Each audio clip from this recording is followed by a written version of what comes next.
Bienvenue à tous et merci d'être avec nous pour cette nouvelle édition de l'Africa Newsroom. Aujourd'hui, 5e et dernier volet de notre semaine sur la Guinée, avec un dossier consacré à la jeunesse face au chômage. Au programme également de cette émission, le prix Nobel de la paix 2015 a été décerné au Quartet pour le dialogue en Tunisie. Et l'Égypte organise à partir de ce 18 octobre ses premières élections législatives depuis 3 ans. Et pour nous accompagner pendant cette émission, Touré Bangali, vous êtes journaliste, bienvenue. Bonjour et bienvenue. Merci d'être ce soir sur France Africa 24. Et avec nous également nos éditorialistes, Gracien Okintikiza, bienvenue. Merci Fanny, bonsoir à tous. Et Gemma Taleb, bienvenue. Merci Fanny et bonsoir à tout le monde. Tout de suite, l'actualité du jour.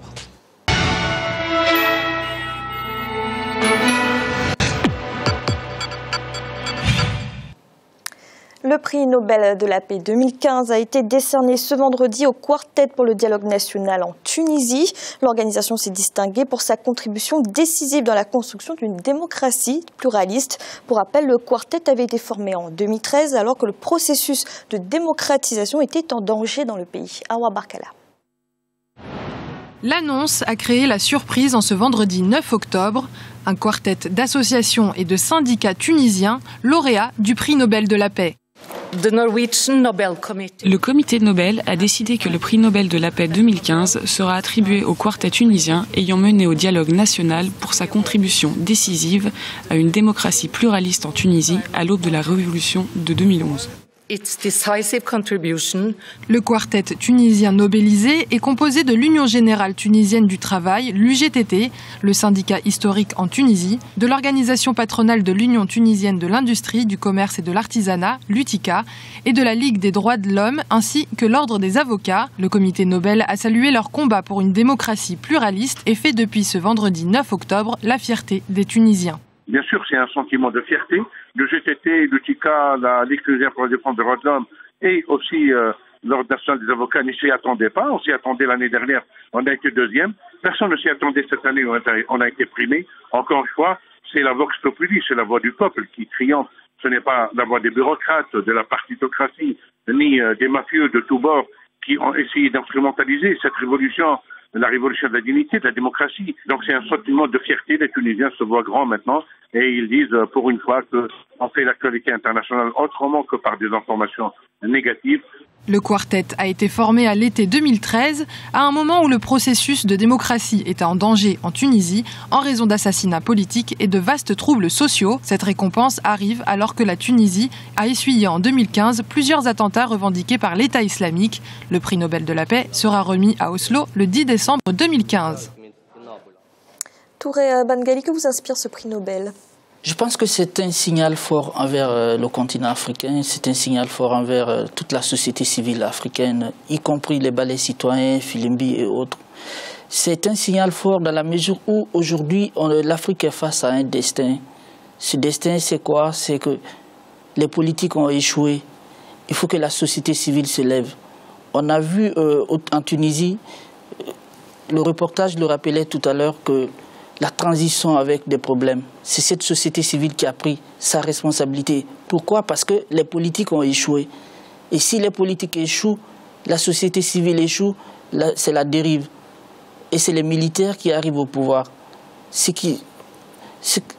prix Nobel me donne la joie au cœur. Et j'aimerais bien que les autres sociétés civiles africaines telles que Filimbi, Ballet Citoyen soient invitées à cette remise au mois de décembre. Vous êtes d'accord? Ça montre aussi l'importance de cette société civile dans la résolution de certaines crises politiques, notamment. Incontestablement, j'ai moins d'enthousiasme que notre invité. Je considère que le Nobel est une bonne chose. Il a été donné à Obama, il a fait plus de guerres que tout le monde depuis le début. On le donne pour une fois à la société civile et on le donne pour un travail réellement accompli. Et pour le coup, je suis absolument content. Je salue le courage de l'UGTT. Et je salue son vice-président Barli, qui est un homme courageux. Les autres n'ont pas démérité. J'aurais aimé personnellement, et Dieu sait que je ne suis absolument pas soupçonné d'amitié vis-à-vis de Nahda, mais je considère que le rôle de Nahda était important.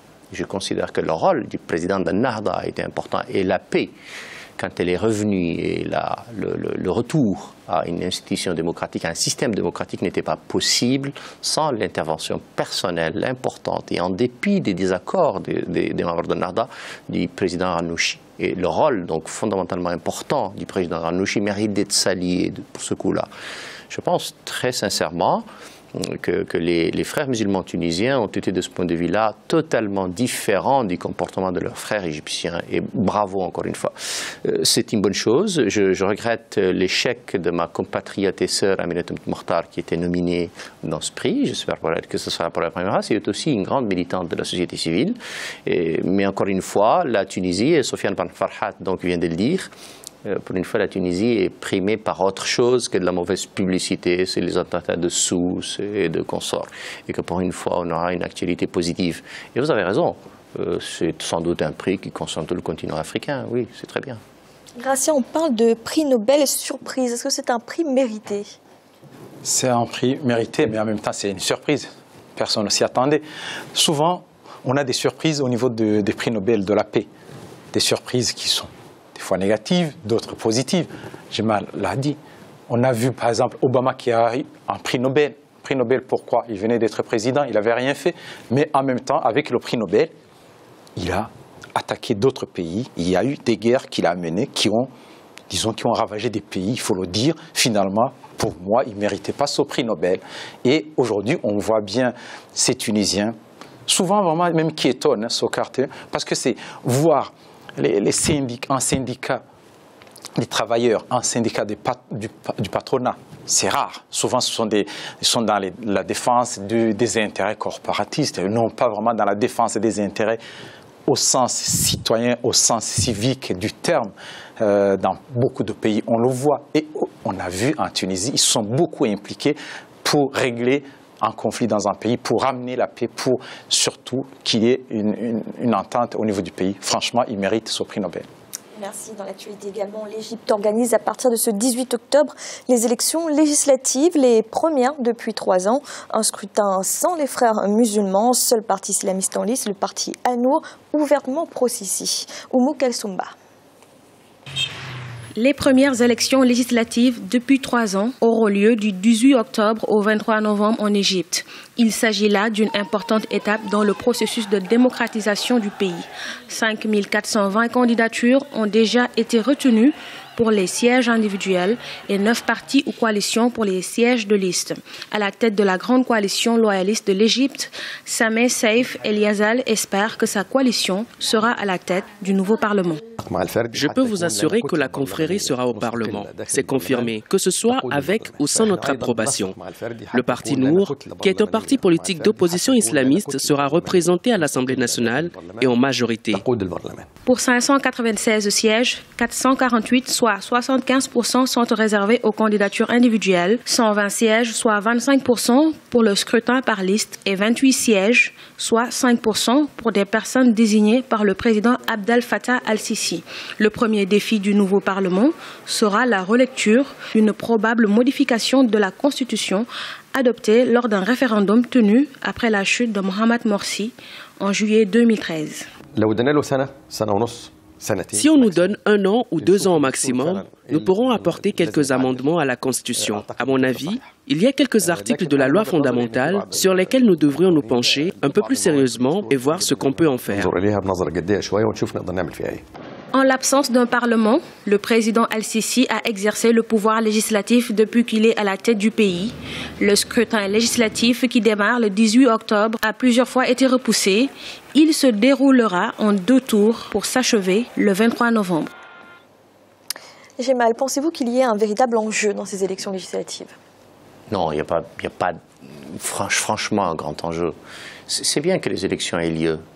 Moi, je fais partie de ceux qui pensent que le président al-Sisi a une tâche pénible, difficile, mener la paix, la prospérité, la tranquillité, un équilibre difficile dans une région difficile, le rôle pressant, important de l'Arabie saoudite, le poids difficile des conflits autour de lui, le conflit palestinien, la position par rapport au port de Rafah, la position difficile par rapport au Yémen.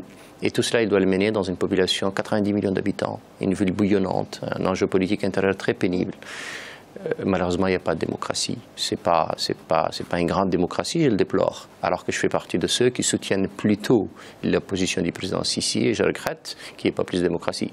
C'est bien qu'il y ait des élections. Je pense personnellement que des élections non démocratiques valent toujours mieux que pas d'élections du tout. Et donc, je prends à chaque fois ce que j'ai et j'en demande plus. Et donc, il faut prendre ce qu'il y a, il faut en demander davantage. L'Égypte était au bord de la faillite, il ne faut pas l'oublier. Et la faillite de l'Égypte, c'est la faillite du continent africain, de la région, du Moyen-Orient. Et donc, c'est une digue importante qui cède, et si elle cédait, on aurait été dangereux. C'est bien qu'il y ait des élections. J'espère que ces élections vont donner un peu d'espoir pour que la prochaine fois, il y ait des élections plus inclusives et plus démocratiques. Gratien, les plus importantes coalitions soutiennent sans faille le président Abdel Fattah el-Sisi. Il y a un consensus. Comment expliquer cela? Il y a un consensus parce que les grands opposants, c'était les frères musulmans. Ils ne sont pas dans la course. Donc finalement, les gens qui sont dans cette campagne sont des gens qui ont participé, disons, avec Sisi ou d'autres mouvements pour faire tomber les frères musulmans. Mais en même temps, on parle de consensus. Il y a d'autres qui se trouvent dans ce combat. Il y a la gauche qui se présente. Donc, mais on sait bien que la gauche ne va pas, disons, gagner beaucoup de choses. Surtout que ces élections sont des élections qui sont un peu très difficile, complexe. Il faut vraiment qu'on soit du côté du pouvoir parce que déjà le président Sisi, il va nommer 27 députés et puis les tours uninominales après les listes, c'est assez difficile vraiment de s'y retrouver. Donc c'est une façon pour Sisi vraiment de s'affirmer et en même temps d'avoir un parlement. C'est un enjeu démocratique entre guillemets pour lui. Il va montrer, voilà, il y a eu les élections, j'ai les députés, maintenant je suis au pouvoir. En fait, il va conclure tout ce qui est dans le panier démocratique qui est souvent exigé par les pays occidentaux. Gemma, c'est une bonne chose pour la sphère politique que les frères musulmans aient été complètement écartés. Alors, il faut se rendre à l'évidence. Les frères musulmans font partie des paysages politiques égyptiens. Et donc, on ne peut pas faire autrement parce que c'est une réalité. Pas seulement les frères musulmans, d'ailleurs, parce qu'on oublie toujours les salafistes. Et qu'en fait, le parti salafiste, à lui et frères musulmans, il a représenté dans une élection passée 60% du corps électoral. Et donc, on ne peut pas faire comme si cela n'existait pas. Toutefois, l'expérience des frères musulmans au pouvoir était désastreuse. Le président Morsi n'a pas été le plus grand démocrate déjà, ni le plus grand président que l'Égypte ait connu, c'est le moins qu'on puisse dire. Cela dit, dans le tissu sociologique et politique égyptien, les frères musulmans sont une partie intégrante. La question, c'est que nous sommes passés à côté d'une guerre civile. Nous sommes à côté d'une guerre civile parce que parfois les frères musulmans d'Égypte oublient que l'Égypte comporte 8 millions de chrétiens et qu'il faut faire de la place à ces 8 millions de chrétiens-là. Et cette difficulté-là, de mon point de vue, a emporté le pouvoir du président Morsi. L'incapacité, la médiocrité et la mauvaise gestion du président Morsi a donné une image désastreuse et globalement négative des frères musulmans. Je pense, moi, que si le président naturel des frères musulmans, qui est donc Mohamed El-Badi', avait pris les choses en main, probablement que les choses auraient été différentes. Mais comme c'est souvent le jeu que font les frères musulmans, on reste derrière sans aller devant. En réalité, ce qui a manqué aux frères musulmans égyptiens, encore une fois, c'est finalement Rachid Ghannouchi, le frère des musulmans tunisiens. C'est qu'en définitive, il a manqué un grand homme qui est capable de reculer, d'avancer quand il le faut, de faire du compromis et de comprendre que l'intérêt général passe avant l'intérêt partisan. Et en définitive, c'est ce qui a manqué. D'où, il ne faut pas oublier, les frères musulmans avaient misé sur le président Al-Sisi parce qu'ils pensaient qu'il était idéologiquement proche d'eux. En définitive, il s'est révélé que tout cela était faux et qu'en définitive, l'échec de la politique menée par les frères musulmans a mené Al-Sisi au pouvoir. Mais ne nous voilons pas la face, il y a encore un courant réel, fort, puissant de la confrérie des frères musulmans en Égypte et on est obligé de faire avec. Merci de nous marquer une courte pause à l'instant. La deuxième partie de l'Africa Newsroom. À tout de suite.